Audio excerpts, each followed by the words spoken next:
இடையழகு மயக்கம் தந்தது, இசையழகு மொழியில் வந்தது, நடை அழகு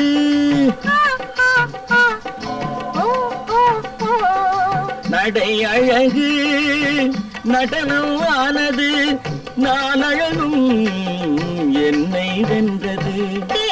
மரம் உடலை தந்தது, சின்ன யானை நடையை தந்தது.